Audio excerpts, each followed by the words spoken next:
yeah, my neighbor found these pieces of Russian rocket debris from in the 80s. I'm like, what? Come on, that's ridiculous. And he showed me pictures of like, that doesn't look like debris. Come on, that's just garbage.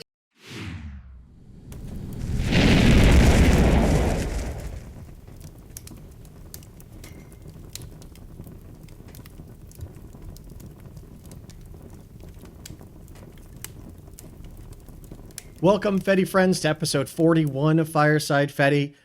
I'm your host, Ozoned. I forgot, so I actually had to read it here. Fireside Fedi is a show about folks within the Fediverse. If you're seeing this, you are part of the Fediverse. With me today is Professor Sam Lawler. And I'm going to get into this, but Dr. Lawler is a professor of astronomy and a farmer of goats, which makes it really stand out on the Fediverse. Everyone loves the goats. That's what everyone's so excited to talk about. But Professor Lawler, thank you for joining us today. And how would you like to be addressed, actually?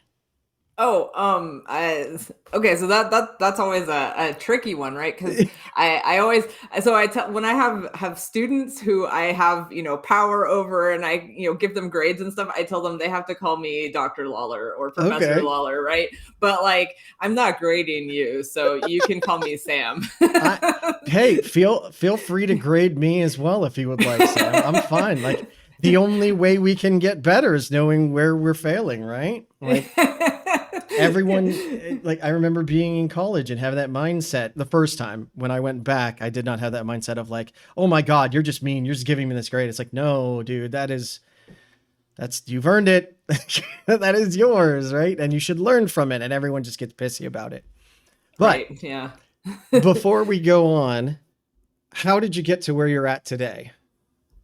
So I guess science fiction, lots of science fiction, and wanting to understand when I look up at the night sky, is there someone else looking down at me, right? Like that is the most interesting question to me is who else is out there? And what are they doing, right? Where are they living? What are their solar systems like, right? So that's kind of how I got started. I mean, that's a big. I always love how people whittle this down to all these life-changing things, and that's why I'm here. And it's like, oh my God, yeah. Do you have a favorite? Do you have a favorite sci-fi? Oh, Star Wars has been my favorite forever and ever. That's my I have a deep love for Star Trek as well, but Star Wars is always my favorite. See, this should be a key question I ask before we start the show. So we're gonna be done now since you like Star Wars. Yeah. Wrong answer. Sorry. No, I just had on Chris Zalecki on the show 2 days ago, and he asked me Star Wars or Star Trek, and I said Star Trek, and he's like, but pre-2000s, was it Star Wars or Star Trek? And I was like, oh shit, that's a good point. Oh yeah, it's kind of tied for me. So, but Star Trek is us. Yeah. It's great. It's great. I love Star Trek as well. But Star Wars was my first love. So yeah. Okay.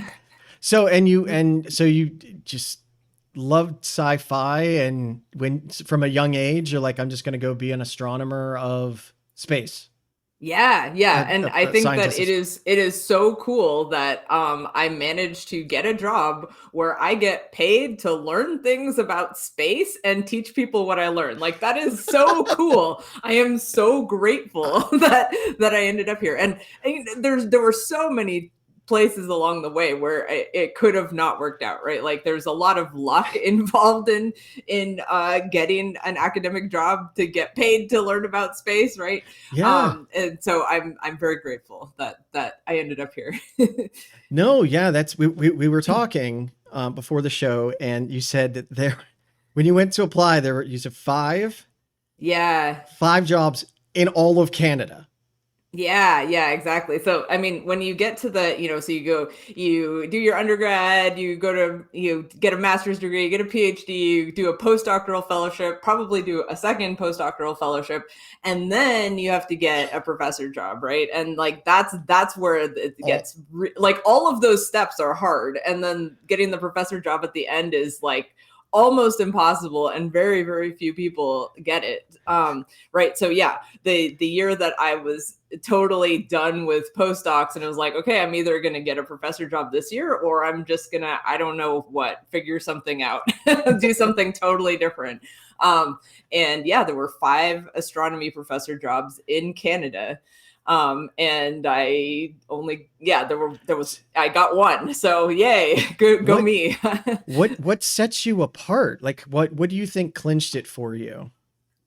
At this particular, well, so one thing was, so I ended up in Saskatchewan, which is one of the coldest places in the world, right? Like it's literally, ridiculous. Yeah. It's ridiculous. And I had never, like when I came for my job interview here, it was below -30 Celsius, right? Which is just ridiculous, right? Like I had never experienced anything remotely that cold.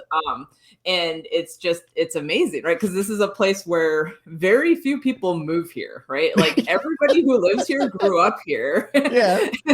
and so they don't know that this is kind of insane to live here. Like it's like, you know, you have to plug in your car, not to charge it, to warm up the engine before it will start when it's that cold, right?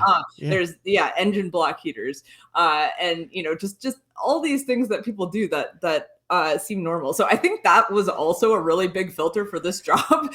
And I should because you're the only one that saw it. It's like Saskatchewan, yeah, I'll do that. And like 500 others were like, hell no. Yeah, I almost didn't apply. Like I was really like, do I want to live? Like I'd never been to Saskatchewan. I didn't know anything. Like all I know is it's really cold.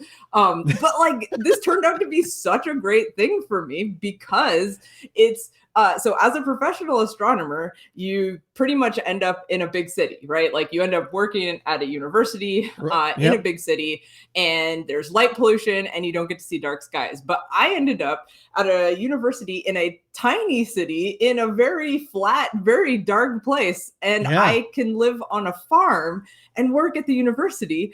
And like, that's just amazing. Like it worked out so well. And just by random chance. So now I get to live on a farm. I can see the Milky Way from my back door. I can have goats and I get to be a professional astronomer. Like it's so cool. It's so cool.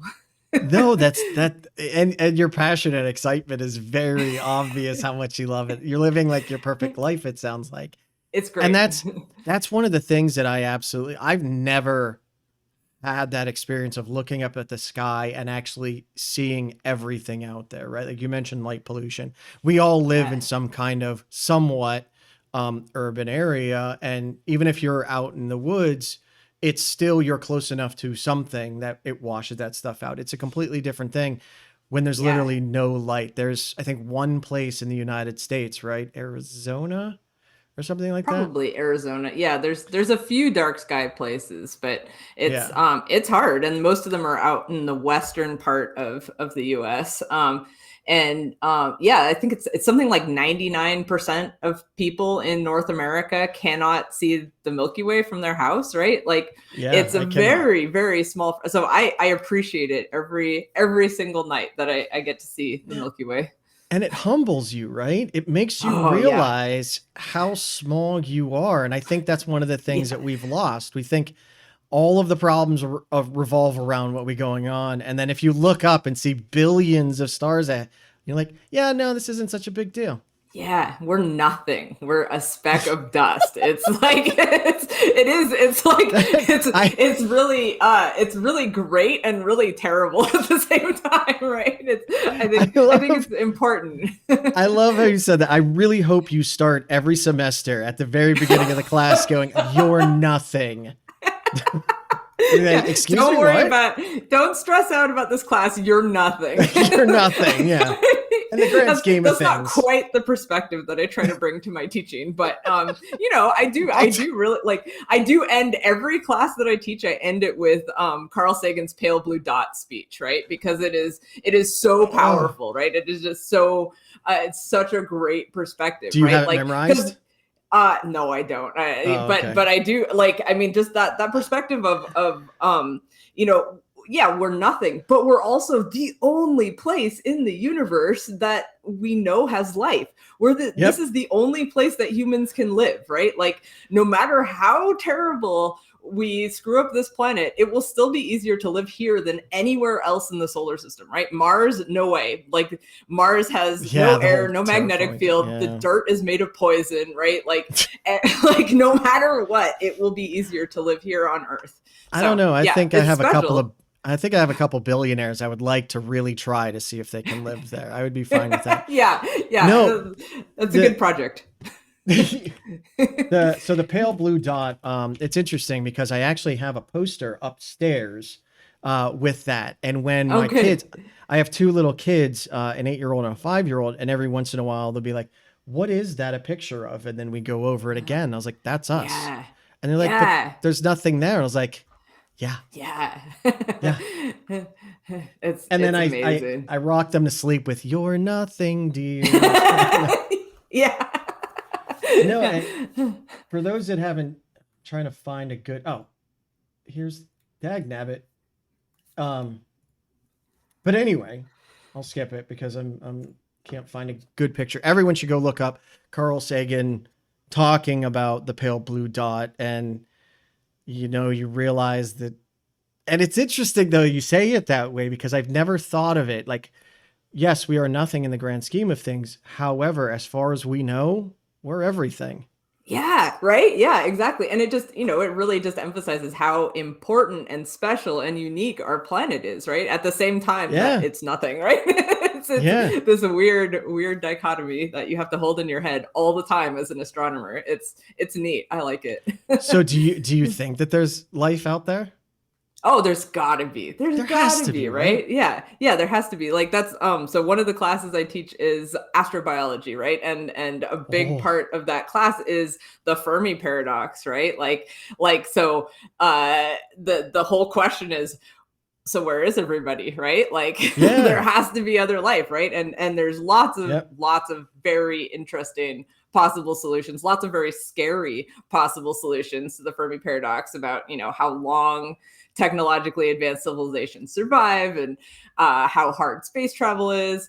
And one of my favorite solution though is that civilizations that live a long time, either there's this the Kardashev, like using all the energy in a whole galaxy, right, like going in that direction, but like that's not going to happen for any barely any civilizations will get to that point. The ones that survive a long time are the ones that figure out how not to use a lot of energy, how to fit into their environment, how to live within the limits of their planet, and then they're undetectable, right?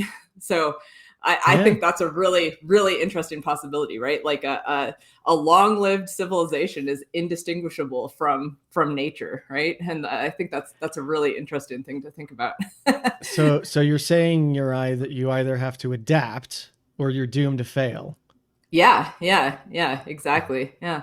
So that's another reason that I have goats and I grow food and stuff, because this is just like way too much. Like, this is it brings you back down to earth and it humanizes. Yeah, literally, right? Like it's amazing how much something like just stepping outside and just letting the wind hit your face and look at the trees and like it does ground you back to it, because it would easily overwhelm you. Yeah. That's it's interesting. Again, this is not where I thought the conversation was going to go, but I love it. What are your first off, I mean, I usually joke like, oh, I know what it is, but for everyone else, do you want to explain the Fermi paradox? Because the show is like anyone on the Fediverse that listens. I find it fascinating and also absolutely horrifying. Right. Yeah. So the Fermi paradox. So Enrico Fermi, one of the Manhattan Project scientists who brought us the atomic bomb. So he asked it's just a simple question. So where is everybody?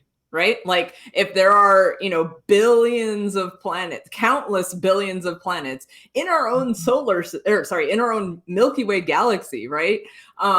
And billions of galaxies beyond that, life must have arisen somewhere else and should be billions of years ahead of us, right? So where is everybody? It's a very simple question that has, like very scary implications and very interesting implications. Which is your favorite? Oh, I told you that I like this what do they call it? Homeostatic awakening, right? Like this idea that civilizations that live a long time can you just don't see them because they're not using tons of energy, right? We're looking for civilizations that are using tons of energy. Like we're barely detectable, right? So we're looking for civilizations that are using way more energy than us. And like, is that even possible? Like, can you do that without destroying your planet? Like that's, yeah. And then I another really fascinating one that I can't go into too deeply, but talking to like one thing that I love about teaching at this university is there's a lot of connection with local indigenous elders. So I've been able to bring in, so even though I'm a settler, I don't have, and I just, moved here a few years ago. So I'm still learning how to live on this land here. So I was able to bring in a Cree elder to talk about, what just his perspective on astronomy. And I think that's really great for an astronomy class to just have that connection to, people have been looking up at the sky for as long as we've been human and making stories and learning things, longer. Right? And there's so much knowledge wrapped up in those stories. And so his suggestion, I've heard this from Wilfred Buck, the Cree elder also, is that like, if you're advanced enough, you just travel with your mind. You don't even need a spaceship. Like, what? That's amazing. That's deep. So that's, exactly. Right. So that's another possible solution. They don't need spaceships. We don't need to detect them. They're here on some other way that is beyond our understanding. Again, because I'm a Star Trek fan, I have to go with the Star Trek thing of like, everyone just agrees that you don't, you stay away until they're ready, kind of a thing. Yeah. Because the thought that we're either too late and everyone's gone, or everyone burns out, or there's a great system that kills anything that it finds, like those are horrifying to me. They're horrifying. Yeah, completely horrifying. So I like these far out there ideas. So really what you're saying is your class is a horror show. Yeah, pretty much. And then I end with you're nothing. Yeah. Just a reminder, guys, you're nothing. And that'll be the last question on the final. What are you? Nothing. You're nothing. And we might get hit by an asteroid. So, yeah. But there's nothing we could do about it either. So you live in the moment. No, there is some. So the thing with asteroids is we have the technology to deflect, right? So but we can't do anything about the fact that we're nothing. So yeah, exactly. Or that we could be wiped out by a superior intelligence at any time. Right. Like, yeah. That one. I always, and I grew up on Star Trek. I love the moral questions around Star Trek. Like on Enterprise, before they had the Prime Directive, they had, well, this species is dying and this species serves them. Oh, by the way, this species is evolving. Like, what do you do with that? Yeah. And we hope that a benevolent entity is out there that sees that and is like, you have to figure it out, and not, just kill everyone. Yeah. Right. Yeah. And we just have no way of knowing. Yeah. Yeah. No, it's crazy. So you are a professor of astronomy. You are a dynamical modeler with a strong background in observational astronomy. Yep. So you just like hang out in a field and stare at the sky. I do, as much as I can get away with. Yeah, but and get paid. What do you do for a living? She's just a hobo. She lays out in the field. Yeah. No, I'm a professor. Oh, close enough. Yeah. No, I do a lot of measuring the orbits of small bodies in the outer solar system. So Kuiper Belt objects, right? So these are small icy bodies like Pluto. So I try to find more of them and measure their orbits mostly using the Canada, France, Hawaii telescope. And then I what is the Canada, France, Hawaii telescope? Yeah, so it's a telescope on Mauna Kea in Hawaii. It was built, I believe, in the 70s. And the camera that we use is quite old. It's not quite as old as the 70s, but it's old, but it's great. It's one of the best. It's this huge wide field camera. So it's great for like, okay, want to look at a spot on the sky and find lots of moving dots in that spot on the sky, right? So this is one of the best telescopes in the world for discovering Kuiper Belt objects. And I don't know the history of why it's Canada, France, and Hawaii that are that came together to fund this telescope, but that's what it's called. And yeah, Canada, France, in the U.S. Right? Yeah, so exactly. But it's Hawaii. Hawaii gets its own country status in that name for whatever reason. Do you ever get to go there and actually directly use it, or you just collect the data? From it? It's kind of sad. So, so scientifically and ecologically, it makes a lot more sense for the way that they run the telescope is called cue-based observing. So I say, okay, I have, I apply for time, I get some time, and I say, I want you to look at this coordinate on the sky on this date when, the clouds are this good and the moon is this small. And, there's all these conditions that I can put in. And then they just kind of fit that observation in with a bunch of other observations, right? So I never have like a night when the telescope is mine. It's like I'm constantly feeding in they're putting in a whole bunch of different programs together, right? So efficiency wise, it's fantastic. And for discovering and measuring the orbits of Kuiper Belt objects, it is the best way to do it. Like this is so much better than a telescope that says, here, you get a night. Oh, it's cloudy, too bad. Right? Because we really do need to follow up those orbits every month when we first find them. So this is fantastic. And I love it, but I am sad that I don't get to go to Hawaii every month. So yeah. So you on your profile, it says asteroid 42910. Did you find that asteroid? Or no. What's 42910?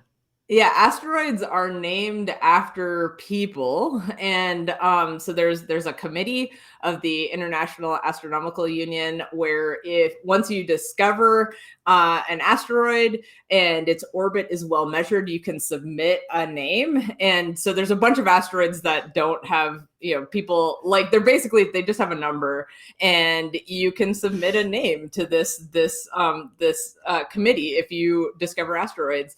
And somebody put my name in, so I have an asteroid named after me, which is really cool. I was just looking it up, and I was hoping to find pictures or something. Oh, there's a picture here. Let me. I'll grab this one. It's a dot. I was gonna say this is not the same as like, oh honey, I bought you a star, and it's like no, this is not a star. It's a ball of rock. It's an asteroid. Yeah. But if you want something named after you, for sure, the best way to do that is to discover a comet, because that automatically gets named after whoever discovers it. So go find a comet if you want something named after you. And that's a piece of cake to find, right? I mean, exactly. So here's the Professor Sam Lawler asteroid. It looks beautiful. Whoa, holy shit. So there's a size rendering at the bottom, and it's as big as like Mount Everest. I mean, that's a good, you could retire there. Yeah. If it had air and stuff, that would be nice, but I don't think it does. But you could bring the goats. You'll at least have company. Even colder than Saskatchewan.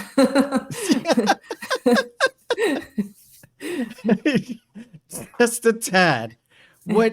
So you look at objects in the Kuiper Belt, and obviously you have to get a lot of time on the telescope, as you said, over a series of times, because you take a picture, you see how it moves, you take a picture, you see how it moves, right? And then you do math in there. What is the most interesting thing you found, or like the scariest, or like, is there any asteroid out there that you're like, oh, okay. Yeah. So I mostly ignore asteroids. They're like noise, and any kind of body. Galaxies too, right? Like like those are also annoying noise in my images. Black holes, no one needs it. I want the fuzzy dots. That's what I'm looking for. So what the most interesting thing? So I accidentally helped discover that latest batch of Saturn moons. So Saturn now has 274 moons, right? And so what happened? So as I'm scheduling the telescope, right? So it's not just me, right? Like I'm part of a big team, but I'm one of two people leading this team, right? So is one of my jobs is to program the telescope, right? And usually there's another person who checks my coordinates, right? Because I'm, I say like, okay, I want, I found Kuiper Belt objects in this spot on the sky last year, run a bunch of code to figure out like, where are they going to be on the sky this year on average? Like how do I find the most of them, right? And so I run that code, I find the coordinates, and then someone else double checks my coordinates, and then we put it on the telescope, right? And there was one time when the other person who was supposed to check was on vacation. So I put in the coordinates and I pointed at the sky, and then, I look at the images the next day and I see, instead of like, just a nice star field, I see this hideous oversaturated like blob in the middle of my image. Like, oh no, what did I do? Oh no. Like, so it turns out that Saturn had photobombed my coordinates, right? I didn't even think to check for Saturn. It did not cross my mind. I love that idea. I was going to the grocery store and I just forgot to check for Saturn. Yeah, right. Yeah, exactly. Right. Like the weird things that you have to do as an astronomer. So normally, like if you were going to take a picture of Saturn with like a little tiny telescope, it would be like, a few second exposure, right? So I had just used a giant 4-meter mirror to stare at Saturn for 5 minutes. Like, oh no. So it was not ideal, but it turns out someone else on my team, Edward Ashton, was already looking for Saturn moons in another program. So he very carefully placed his images around Saturn, so Saturn wasn't in them, but some of the moons are so close to Saturn that accidentally pointing the telescope at Saturn actually helped to fill in those orbits. So I accidentally helped with that batch of 128 new moons that Edward Ashton discovered. So it's these kinds of things, and scientists like you, where we have to downgrade things like Pluto. Yeah. I mean, I say it half joking, but that's literally what it comes to. Like, right? Like, I remember back when Pluto was no longer a thing and people were pissed about it. It's like, it's a ball of rock in space, guys. Who cares? Yeah. Well, and it's interesting because there was a time when, I'd go to classrooms fairly often and talk to kids because that's the best part of being an astronomer. And for a while, kids were really angry about Pluto, like really, truly angry. But now they don't care. Like Pluto's never been a planet, whatever. It's a Kuiper Belt object. Like, okay, good. my kids always, whenever we would do the planets, because I would do it with my kids at night, and they always insisted, and protoplanet Pluto. And I was like, okay. Oh, that's cute. That's cute. Yeah. So how do you define a moon? What is the difference between 128 new moons and 128 just floating bodies of rock? Yeah, well, so they're orbiting Saturn, right? So instead of orbiting the sun, they're orbiting Saturn, right? But probably a lot of them are captured from things that were orbiting the sun, right? And interestingly, I found this super interesting because this is a little bit outside my little tiny subfield of expertise. But most of these moons are actually orbiting backwards around Saturn. Most of these 128 new moons. And that's really weird, right? Like, I don't know, we think about the planets at orbits as being very static and like, oh, Mars is at this distance, Jupiter's at this distance. But like they're all moving around a tiny bit all the time.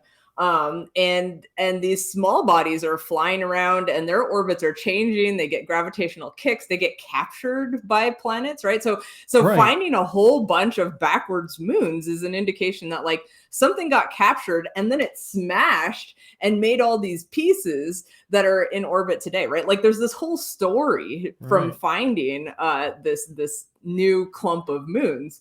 Right. And it's, you know, telling us just about how dynamic and changing our solar system is on, you know, fairly long timescales for humans, but really short timescales compared to how long our solar system's been here. Right. I once talked to a very brilliant person who said, "You're nothing." So I totally understand that. Yeah. Well, because bodies orbiting a central planet normally go with its rotation, right? So when you say backwards, you're saying it's going against its rotation, it's going the other direction. Does that slow down the body? So eventually it will come into the planetary surface?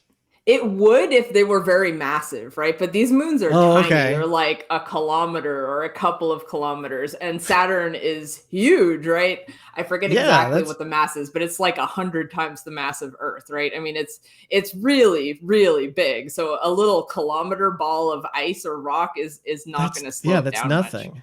Yeah. You need something really big like our moon to have you know, significant effects on the rotation period. Okay. So yeah, I mean, these are where do we draw the line, like size wise or whatnot? If there was something else floating in space, I mean, the ISS, for instance, it's, you know, it's not a kilometer, but it's, for us, it's a decent size and it orbits the planet.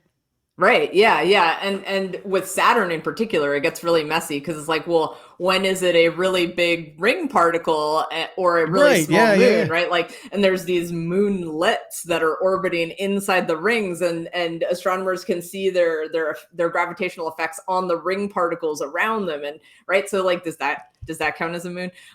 So what I've heard from Edward, Edward Ashton, who discovered these moons, is that the IAU is not even going to let him name them because they're too small. So they've set a cutoff of like, you know, it has to be this big before it gets a name. So these ones will all just get numbers. The cutoff is that's kind of disappointing. No one from Saskatchewan can find them. He's in Taiwan. So yeah. Oh, okay. But yeah, astronomy is very international, right? Like, the team of people who are working on this particular project. Yeah. Taiwan, New Zealand, US, Canada, France. So it's a nightmare to schedule telecons, right? It's like Zoom meetings are horrible, right? Someone's so I in the usually middle of the alternate night between like a morning time for me and an evening time for me. And that gets at least, you know, like Taiwan isn't always stuck with 4 a.m. or whatever. It seems like a lot of classical science is that way in general, right? Yeah, where you know a piece, like you mentioned, I mean, we talked about Fermi and the atomic bomb. The U.S. wouldn't have gotten there without a lot of external country help. We had Jewish folks, Russian folks, like from all over the country, or all over the world that came here. And it's interesting because I feel like the internet has helped empower that even more. Like you can have a colleague that you work side by side with every day, and they're on the other side of the world. Yeah. And the people that I work with every day are in other parts of Canada or other parts of the US. Like it's, exactly. So, yep. it's nice. How do you like coordinate that? Like they don't, you know, normally, so I've always worked like a regular corporate job, and it's like, okay, well, my boss has these, you know, people under him, and also we're going to be working with this group. But you're literally like, hey, I'm an astronomer. I'm now in the club. Who wants to talk to me? Yeah, well, yeah. I mean, like you have people that you worked with during grad school and people you work with during your postdoc. And sometimes you meet people at conferences, or you just like read a really interesting paper, and that leads to a collaboration, right? It's very fluid. It's really neat, actually. I am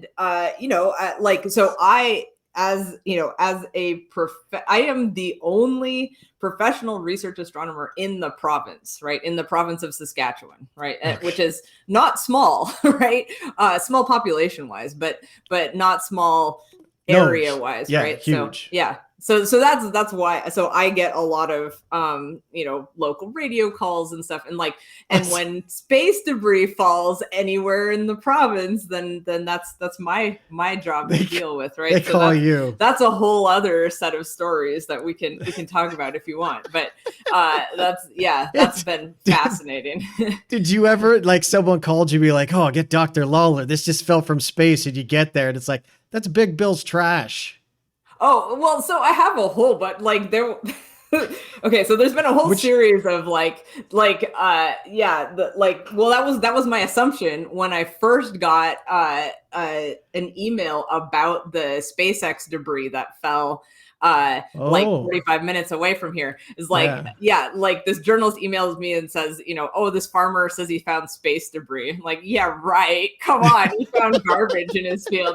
He didn't find space debris. And then I saw pictures of it and like, oh no, that's space debris. Oh no, this is my problem now. Oh no. Right. So, but then I had, so then there's another farmer who found another piece of space debris from SpaceX later on. And eventually, like, that was a whole long mystery to track that guy down, which involved going on the radio and just asking, like, does anybody know where this piece fell? And someone told me, like, it's just like, oh, this is great.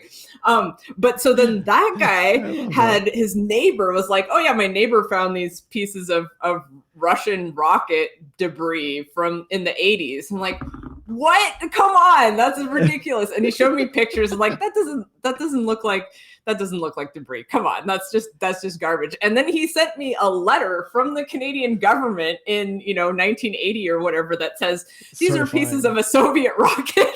Oh my God. What? No. So if aliens, so I know of 3 pieces of space debris that fell in Saskatchewan. If aliens come to Earth and they land in Saskatchewan, is that your problem? It'll be my problem. Yeah, it'll definitely be my problem. Well, what do you do in the instance of space debris? I mean, we know where it is. We know who it goes to. Like, is there anything that you can learn or study from that? Or you're just like, hey, Elon, come get your shit? That was pretty much how it went. But it was way more complicated than that because it's international. So it falls under the Outer Space Treaty, which is, from the 1968 or something. Oh, really? So the Apollo era, right? Okay. And so it gets very complicated, right? So like if SpaceX launches a rocket and it lands on someone's house in Canada, then the US government has to pay the Canadian government, right? But if it doesn't do any damage, then what, right? So that was the case here, right? Because there was no damage was found from the pieces. So it was, I don't know exactly what happened. I know that the Canadian government was involved, but I don't know exactly how. And what ended up happening is SpaceX called one of the farmers who found pieces and just said, hey, we'll give you a check for $5,000 if you let us get the pieces back. Like, what? The farmer showed me the invoice that they sent him, which was like they sent him an invoice, like they made it like, and it said like for retrieval and storage of spacecraft components or something like that, right? It's just, this is so weird. And then they sent 2 guys in a rented U-Haul to come get the pieces. And like it was so weird. Like the whole thing was so it wouldn't answer any questions at all. Like it was bizarre. This is really like something out of a movie, like a horror flick. Like, hey, here's $5,000. Don't ask any questions. Oh, why am I getting an invoice? Just keep your mouth shut.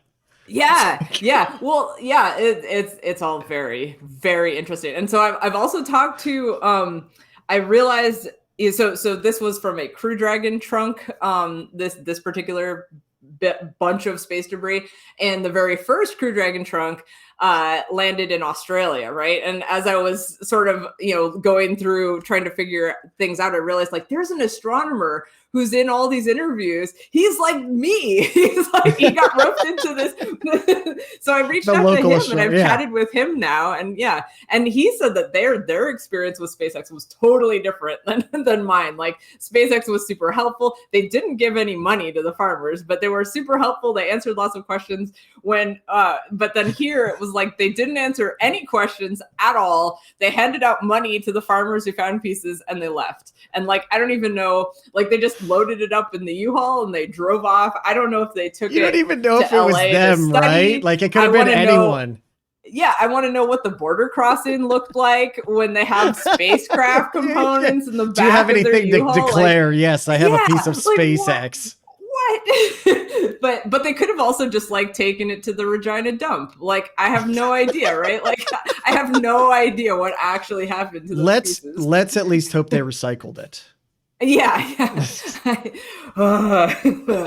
So did they have black suits on and then put on black shades? No, they didn't. That would have been way better. That would have been so great. But no, just for the joke. Just random guys. Yeah. I love this. This is great. It's interesting because I was looking through your website here, which, no offense at all to you, no offense. I talked to Dr. Robert Gell a couple of weeks ago, and he's making a book on how to build bridges, move slowly and build bridges. Oh, yes. Yeah. And all of your websites look alike. It is very just here's the data. Old school. Yeah. Exactly. And I love it. I personally love it, but I found that interesting. I wrote it. So it's really simple. It's really simple. But it's effective and it loads. Yeah, exactly. Yeah. Right? Like the one that I found interesting was, how would Planet 9 affect the Kuiper Belt? Oh yeah. Do you want to explain Planet 9? And no, we're not talking about Pluto. Yeah. So Planet 9. So let me tell you a little story first. So sure. So I did my undergrad at Caltech, where Mike Brown is a professor. Oh, wow. So Mike Brown. So while I was taking classes from him, he discovered Eris, which is a little bit more massive than Pluto. And that was what got Pluto kicked out of the solar system, right? Because it was this discovery. So I got to go. So Mike Brown is a fabulous professor. I loved taking classes from him. I learned so much. But I totally disagree with him on some things. So so while I was taking a class from him, we went on a field trip to Lowell Observatory, which is where Pluto was discovered, right? And I got to watch him get into an argument with the tour guide and so the tour guide was saying Pluto's a planet. Mike Brown was saying Pluto's not a planet. Come on, it's never has been a planet, never should have been a planet, right? And then he discovered Eris, and he said, actually, Pluto's a planet, also Eris is a planet, right? It changed his tune, yeah. Yeah, which was really funny. So Pluto gets kicked out, right? And so then in 2016, I think it was, there was this big paper that came out that said, oh, look, these most distant Kuiper Belt objects that have been discovered, the 6 most distant Kuiper Belt objects, are all pointed in the same direction. And the only way you can explain that is if there's another planet out there that's 10 times as big as Earth and 500 times as far away from the sun as Earth. And that is the Planet 9 theory. And that planet is somehow, it's constraining these orbits, right? And so I was a postdoc at the time, and I was looking at a whole bunch of data from, Kuiper Belt orbits and looking at patterns, and I said no. That's observation biases. That is not real clustering. And as more and more Kuiper Belt objects on these very distant orbits have been discovered, it's becoming more and more clear that this is observation biases. This is not a real cluster. There is still an asymmetry, and there's still papers coming out arguing that like this asymmetry has to be caused by a giant planet, or this orbit has to be caused by a giant planet. And like there's definitely stuff out there that we haven't discovered, but I don't think that particular theory of this really big planet really far away, I don't think that fits what we know about the solar system. So that's I think there's something else out there, but not Planet 9. You scientists, you have no sense of romance, huh? What A long lost planet that we don't know. It makes you excited, and then you're just like, yeah, but evidence points to that it's not. And you're like, oh, evidence. I want to have a fantasy. Right. I want to go on a sci-fi adventure. Yeah, exactly. It's boring, but like I love that this particular theory has caused so many people to look at the Kuiper Belt, which is not like the most exciting thing, but like a whole bunch of people have gotten really into looking at the patterns, looking at the orbits, which is I love. That's like my thing. I love these orbits. I love how they change over time. I love how they tell us about the history of the solar system. So I think overall this theory is like a great thing for Kuiper Belt science. I just don't think that it's right. What? So, and I just now realized this. Do you want to explain the Kuiper Belt? Because there might be some folks. Oh, yeah. So the Kuiper Belt are small icy bodies out beyond the orbit of Neptune. So it's kind of like the asteroid belt, but further out and colder. And so Pluto is a Kuiper Belt object, for example. It's a planet, you mean? Yeah, was. No, and it surrounds the solar system, right? It is, as far as we know, it is the farthest of our solar system, essentially. Yeah. And then once you get past that, what is it, Voyager 1 or Voyager 2 that just started? Oh, sorry, smacked my mic. Started getting out there a couple years ago. I mean, there's like Voyager 1 and 2 are at, I look this up every time I teach a particular lab, and I haven't taught it this year. So I don't, it's like 150 astronomical units, right? So 150 times the distance from the Earth to the sun. It might even be closer to 170 at this point. I don't remember. We could look it up. That's a homework assignment for anybody listening. Go look it up. There's a great website. You can look up and where comment is down below. Right tell me what it is in the comments.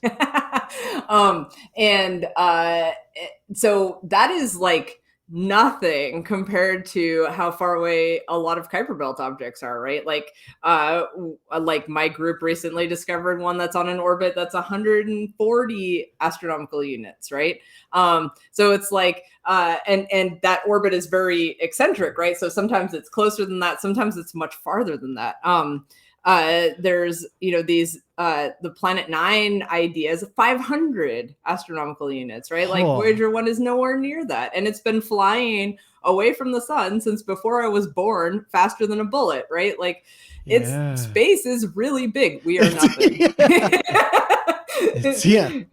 You're not jumping over to the next planet to grab a cup of sugar. And that's how. So I'm a nerd. So I know stuff like this, but how do you see objects as distant as that? Because, there's no sunlight out that far, right?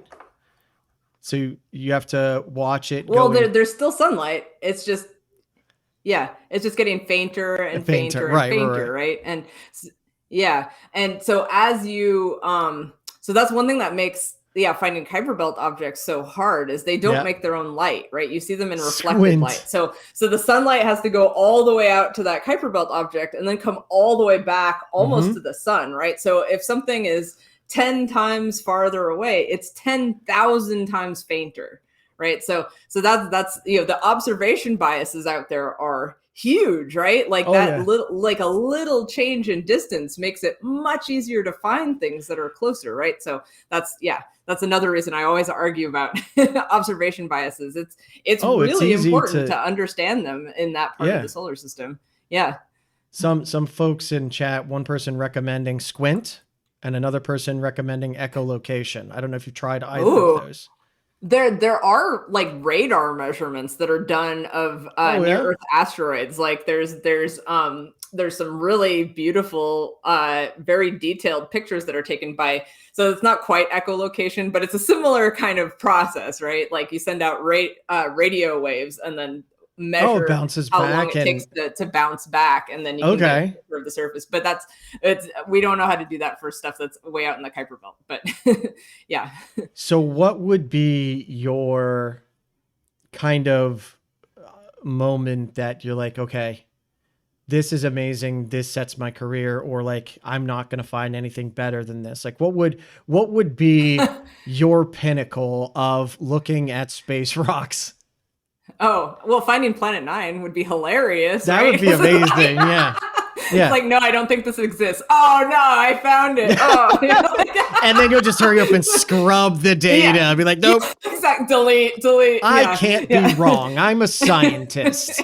Yeah. Yeah. What would be? I don't know. I mean, so more and more, I've been focusing on the issues caused by lots and lots of satellites getting launched into orbit. Right. So like, I'm spending more and more of because they're in my data. Right. They're in my data. They're in my sky. I see them with my eyes. I see them like leaving streaks across my data and making it harder to find these distant Kuiper Belt objects. Right. So I don't know. I feel like like scientifically, I feel like I've done a lot of really cool things. I've studied some things. I need to focus on some kind of advocacy work now. And so like I've been spending a lot more time like, how do I protect the sky? How do I how do I protect our atmosphere from all of these re-entering satellites? How do I protect, farmers from getting hit by all pieces of satellites? Right? Yeah, exactly. So I've spent a lot more time on that lately, and I feel like that's kind of more the direction I'm going. I still want to keep looking for Kuiper Belt objects and measuring their orbits because I find that fascinating. But like, yeah, there's more urgent things that I need to focus on. So yeah. So what do you think the answer is to something like all the satellites that are going up? Because we're not slowing down, we're speeding up. Yeah. And with capitalism essentially going to outer space, it's only going to get worse. It's only going to get more dangerous, and it's only going to hinder scientists more. Is the only answer, don't put any more stuff up there?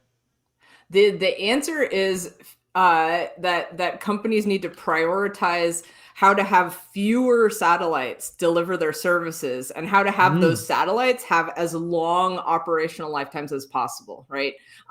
Like the mega constellation era, which we are in now, this mentality is throwaway, right? Like it's consumer electronics, right? Like the lifetime of Starlink satellites is 5 years or less, right? And that's like, and they're not small, right? They're like trucks, like at Ford F-150 size satellites.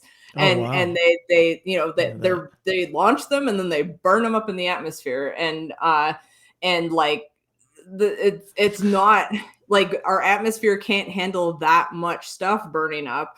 Our atmosphere can't handle that many launches. They're like, and the collision time scales are getting terrifyingly short, right? Like, so Starlink, by their own reporting, they execute a collision avoidance maneuver every 2 minutes right now. And that's going more and more frequent, right? So like every 2 minutes, there's an opportunity for a collision that could create a whole bunch of debris that would cause more collisions, right? And there was a recent paper by Hugh Lewis and Donald Kessler himself that showed that in Starlink's orbit, they are above the runaway threshold, right? So that means the density is so high that it would continue to make more and more debris, right? That's Kessler syndrome. That is, when the number of collisions continues to increase, that's Kessler syndrome. So we're there. If we have a collision in Starlink's orbit, we're in Kessler syndrome, right? And then nobody gets to use low Earth orbit, or only gets to use low Earth orbit with high risk, right? And so we're there, like we're already there, and it just takes one mistake at this point, which is terrible. Like every time I see a Starlink outage now, I'm like, oh no, did it start? Oh no, did the collision start? Are we done? Like it's like I like how you laugh terrifying about that. It's like, yeah, it's the end of space travel. yeah. I mean, we'd get it back again in a few decades, maybe, but it's a long time. And it would right? Like, it would stop science from the ground, like you're talking about, right? Yeah, like and it worries me a lot too. Like right as we're, like as climate change is ramping up and we're becoming more reliant than ever on our scientific satellites in orbit, we want to destroy all of them. Like and Starlink has executed every single collision avoidance maneuver perfectly up until now, right? But like, it only takes one. They don't. They keep launching more stuff. They've already they've got more than 8,000 satellites in orbit. They want to have 42,000 satellites in orbit. Like and there's other constellations that are launching, right? Like Amazon Kuiper is launching now. OneWeb is up there. There's 2 different Chinese mega constellations that are launching, and they all have to like travel through Starlink's orbit, right? Like Starlink effectively controls orbit now. Like it's crazy. They all have to coordinate, right? And especially with breakdowns in communications that seemingly through the world. So it is terrifying too. So this is why I've spent more time on this. Like I started because I was annoyed about seeing satellites in my sky, and I've continued because it is terrifying. This is terrifying stuff, and not enough people are talking about it. So I'm trying to yell about it as much as I can. Like most people have no idea how dangerous orbit is now, and we need to be talking about that. We need to talk about how to use orbit more safely so we can continue to use orbit because it's really useful. You're excellent at delivering horrible information. You're nothing. You're nothing. Satellites are going to destroy the upper atmosphere. Yeah. So this is what I spend time on. But the other thing that people love about you are goats. Goats, yes, and that's why I have goats, to keep me sane through all of this scary stuff. I am nothing, but I have goats, so it's fine. How many goats do you have? Right now I have, let's see, I've been selling like one here and there, so I think I'm down to 20. I think 20. I have 20 left. 20 goats. So yeah. So why goats? Did you always want goats? Did you grow up with goats? Yeah, so that was my pandemic project. Was like I had just moved to this beautiful farm in Saskatchewan. I had made it through my first Saskatchewan winter without dying, and like everything shut down. It's like, I'm not commuting to work anymore. I'm gonna get a goat and learn how to milk it and start making cheese, and it has continued, and I'm so happy about it. Like it's the best. I love goats. How is goat milk and goat cheese? It's good. It's good. I mean, some of the cheese is because I'm learning as I go. So some of the cheeses goes to the chickens. I'm not gonna be trying it. You can say it's the best cheese in the world. I wouldn't know. But some of it goes to the chickens and some of it goes to me. So, it's great. And I just, I use goat milk in my coffee or whatever. Like I just use goat milk for everything. It's great. I'm very happy I get to do it. And I have all this, I have like a giant hayfield. And so, my neighbor cuts the hay and takes 2/3 and gives us 1/3. And we sell most of that back to him anyway, because we don't need that much. And yeah, so it's like I'm making protein with my land. It's really cool. It's really cool. It's and for anyone in this generation that says you can't afford a house, just go out to Saskatchewan. I mean, honestly, that was a big draw. That was one of the deciding things was like, okay, well, if we can survive -40, then that's all you need. I bought a whole farm in Saskatchewan for less than a condo in Victoria, BC, where I was living. Right, so it's a little more affordable, but winter. There's winter. I mean, if you can learn how to survive without an atmosphere, you have your own asteroid already. Exactly. Too. So exactly. You've taken one step closer by moving to Saskatchewan. It's training. Yeah. Eventually I'll go move to my asteroid. All right. Now for the real reason I asked Dr. Lawler here, which it seems like we've only just started the episode. We've already been going for about an hour, but is to give her the opportunity to win a prize of a lifetime. Ooh. Our prize today is an exact copy of the universe that you can study. Thought about giving you the answer to life, the universe, and everything, but we already know it's 42, so that one's ruined for you. Yeah. Spoiler. Yeah. Are you ready for the quiz? Sure, let's go. All right. Favorite movie and why is it Spaceballs?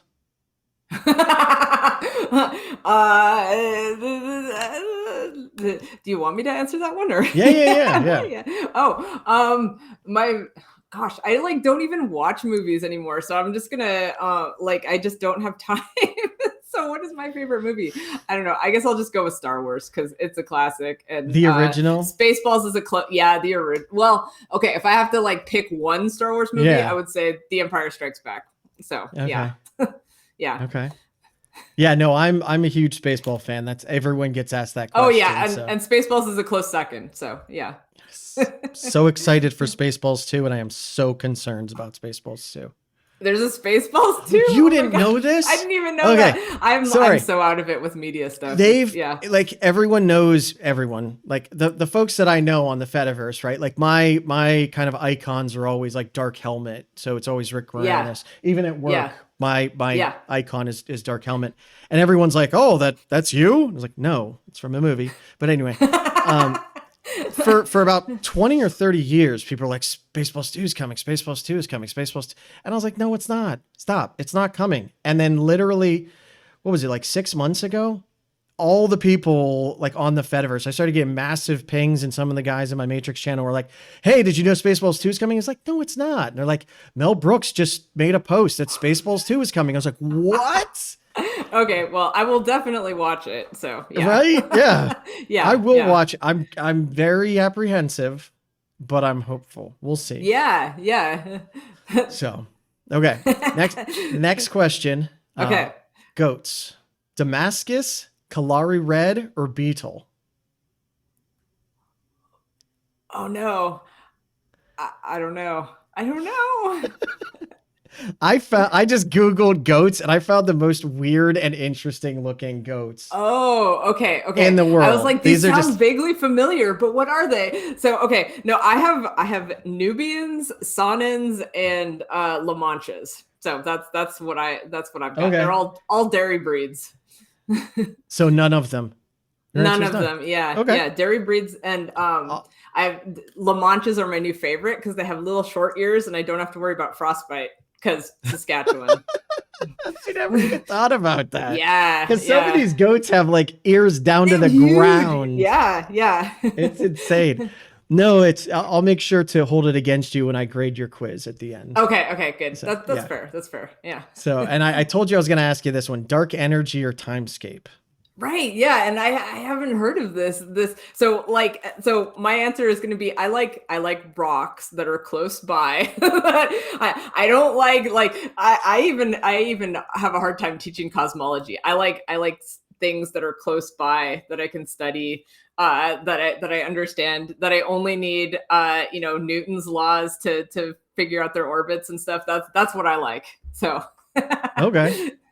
So yeah, and it's interesting that and it might be one of those buzz things. Like for a while there, everyone knew about string theory, right? And even though it had been kind of debunked, and then it built back up and whatnot. So timescape, just to let you know, timescape cosmology is a theoretical model that suggests the universe's expansion can be explained without dark energy by considering the effects of gravitational variations of time. Essentially, what it talks about is time slows down in closer to bodies. My understanding, I'm not a physicist, but it slows down closer to bodies, and then in open space, it can freely flow again. Yeah. Ooh, I like this because I always feel like a giant liar when I talk about dark energy, is like, oh yeah, by the way, so it's like I'm building. It's I'm a joke, right? I get to the end of the class and like not only are you nothing, but we don't know what 70% of the universe is. We just made up the name, dark energy. Yep, we have no idea. And the name, like everything else in science has such a sciencey name, and then there's just. You imagine there's just some guy drinking at a bar and like, what if it's dark energy? Right? Yeah, exactly. So I don't know. I'll definitely read a bit about this timescape theory, and then I'll go back to my safe close by rocks. Well, let us know your thoughts on it, because there is there's so much information and misinformation out there. Like, I'm not one of those people that assumes I know everything. On the contrary, I know nothing, but that's why I talk to people in specialized fields. Yeah. I have a master's degree, and when I was doing my master's, I had PhDs that were my teachers. And it's interesting because they know a ridiculous amount about very specific topics. Exactly. And then outside of that, they know nothing. So, and nothing against them, but yeah, exactly. Right. But to get other people's takes on those specific things, this is why we need science. This is why we need people that are specialized in these fields that can help us with these very specific instances. Maybe this is all BS for I know. I don't know. I just like the idea of timescape. So, and it's, I like it. It's it sounds more interesting than dark energy. Totally. I agree. Well, what is it? It's dark and it's energy. Yeah, but what's it look like? Dark. What's it do? It has energy. Okay. Yeah, exactly. I always feel have we seen it? Like no. Yeah. I feel like a terrible liar when I have to teach my students this. No, actually, people really do believe this, actually. I promise. I'm not just making this up. I promise. This is at the end of the semester. Gotcha. There's no such thing. Yeah. Exactly. And you're nothing. Yeah, and you're nothing. Yeah. You're nothing. I just imagine now in your email, like from your at the very bottom where you sign your name, which is remember you are nothing. You are nothing. It's a good way that's the big takeaway from this. Yeah. Right, next question is, what does an alternate universe Dr. Lawler do? Oh, maybe what would an alternate universe probably write science fiction books. Write science fiction? Okay. Yeah, that sounds fun. Definitely about timescape and stuff. Okay. Hey, again, that sounds more interesting than dark energy. I think there was a book called Timescape, wasn't there? It sounds familiar. Yeah, I believe it. 1980 science fiction by Gregory Benford. I've never read it.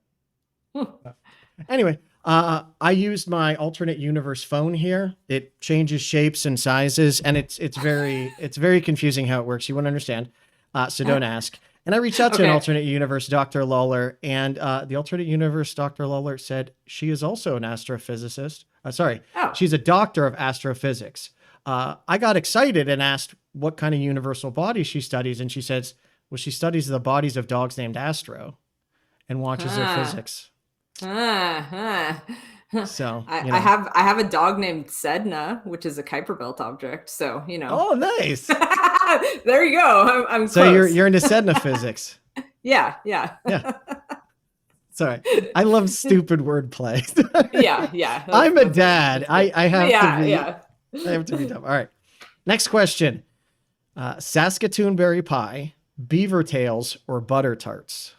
Oh, Saskatoon pie for sure. Yeah, it's so good. It's so good. Yeah, like when you bake Saskatoon berries are kind of like blueberries when you just eat them off the bush, but when you bake them, it's like magic. They transform into something that is a million times better, and it's so good. Yeah.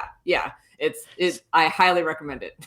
I usually ask the Canadians, I usually throw poutine in there, but it seems like poutine always wins. But I'll ask you, since you picked Saskatoon berry pie, or Saskatoon pie, that would be tricky because I do make cheese curds sometimes and put them on potatoes that my partner grew, and like it's amazing. So But we also have lots of Saskatoon berries in the woods. So it's these are things that we actually eat a lot in Canada. You're telling me you can live off the land and not the grocery store? What? Well, except for when it's -40, but yeah, you got to plan ahead. You can, but it's not exactly fun. You can. It's hard. Yeah. And the goats still need food. Yep, exactly. They need a lot more food when it's that cold. Yes. Yeah, that's true. All right. And then, as usual, the last question will be sent to Dr. Lawler telepathically. Oh, no. I'll send it to you telepathically. You take your time, think very carefully on it. And when you have the answer to this very, very tricky telepathic question, you let me know your answer. Okay? You ready? Okay, I'm ready. Okay. There it goes. It might take a second. You're in Saskatoon. You're in Saskatchewan. It might take a minute to get to you. I mean, telepathy moves faster than the speed of light, but take your time and think about it and let me know when you have an answer. Okay. The answer is you are nothing. Perfect way to end it. I love that. Yeah. Congratulations. You got every answer either correct or incorrect. Good job. Yay. You get an A+ or an F, one of the two. Yeah. Yeah. Unfortunately, doesn't matter. We're nothing. Unfortunately, when I went to go get you the exact copy of the universe, it was a 1-to-1 ratio and we just got pulled inside of it. So Dr. Lawler, okay. Congratulations. This universe is yours to explore. Thank you. Thank you. It's beautiful. Just remember, you're nothing in it. So yeah, exactly. We're and yet we're everything. And I'll say this before we go is one of the things, I think it was Carl Sagan that really triumphed, ramped up the idea, or what the hell's the word I'm looking for?